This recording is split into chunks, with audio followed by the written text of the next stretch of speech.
Well, this was almost a three-headed monster, but one of the guys did move on. So just a two-headed monster at the moment. But David Montgomery, will be 26 years old, got a 3-year, $18 million deal to stay in the division as well. So we see a lot of these guys staying in division. He went to Detroit. What does this mean for his value, and what does this mean for a guy that many people have loved, DeAndre Swift? Yeah, man. Hated it.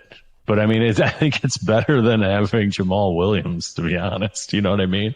Like, Jamaal Williams had an excellent year last year, and he deserved to get carries. You know what I mean? He was like the heart and soul of that team. I'm not sure David Montgomery's that guy. I think he's good. He's a solid guy, but he's never going to be like a 5 yards per carry type of guy. Right. He's hovering closer to 3 than he is 5. So David Montgomery, another nice player. I think he complements Swift well. I think he's going to be able to do some things between the tackles. But they're going to be looking for explosive plays out of Swift still, because that's not Montgomery's game. So, I don't know. I'm going to look up real fast and see how many touchdowns David Montgomery scored, the most in any one season. And we'll see. He might be able to beat that this year. So he had a pretty good year in 2020. 8's the most. Yeah, 2020 was 8 touchdowns, 8 rushing touchdowns, and 2 receiving touchdowns, so 10 total. He'll probably beat that this year. I'm going to guess that he's going to get 12 or something crazy like that. But he's not going to have a lot of yards attached to it. You know what I mean? Right. Maybe 700. No, I could see that for fantasy purposes. I could see that being the situation where, as much as we like both of these players individually, together it's just going to make both of them really, really difficult to trust.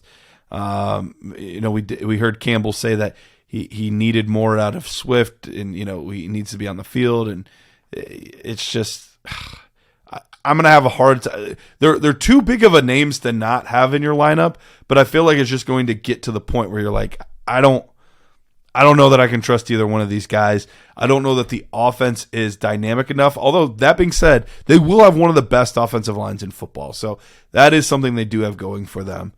So we'll have to see how all this plays out. This is going to be a really They've got a good offensive line. They've got some wide receivers. It is a really interesting situation, man. So Detroit's going to be a fun team to watch. I think in general, I'm rooting for them, which I never really had, Yeah. Just because I like the attitude of the head coach. I like the chemistry on the team and all that kind of stuff. But speaking of chemistry on the team, they lost a pretty good chunk, right? Right.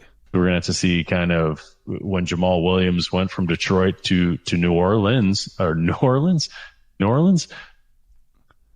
Ever say a word and then it just sounds weird? Road. Road. Limits. Anyway, Jamaal Williams moves on from Detroit to New Orleans. I can't say it. $12 million on 3 years. So a nice chunk of change. And obviously Kamara, I believe, is going to serve some sort of suspension at some point during the season. So that one, to me, there's going to be a nice little chunk there when Jamaal Williams is the guy, and you're going to be able to ride him quite a bit. Yeah, I think that's very much in the realm of possibility, because he's gotten the third best deal out of all of these running backs so far, so they paid him decently. But I also don't think this rules out the possibility of them drafting a running back. With both of these guys being on the older side, they get a guy that they like in the right range.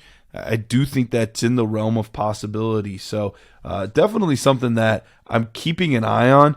For me, this is a perfect wait till he has, especially if Kamara gets injured, or not injured, suspended, but or injured too, I guess. But wait till he has a game or two of those 2 touchdown games, and I'm selling them as fast as I can, because I think in 2024, I think their leading rusher isn't currently on their team. So I think this would be a good one to move on. That's very fair. Yeah. I mean,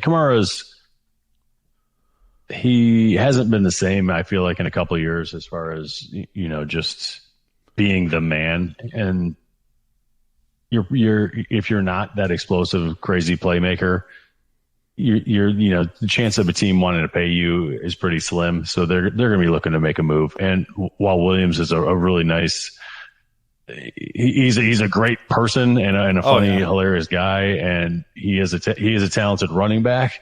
So he's a great locker room guy. He's a great chemistry guy. And he's good on the field for now. He does his thing really well. I just like you said, I do think they'll be moving on and trying to like replace both those guys. You just don't hold on to 27, 28, 29-year-old guys at that position. So they'll be moving on.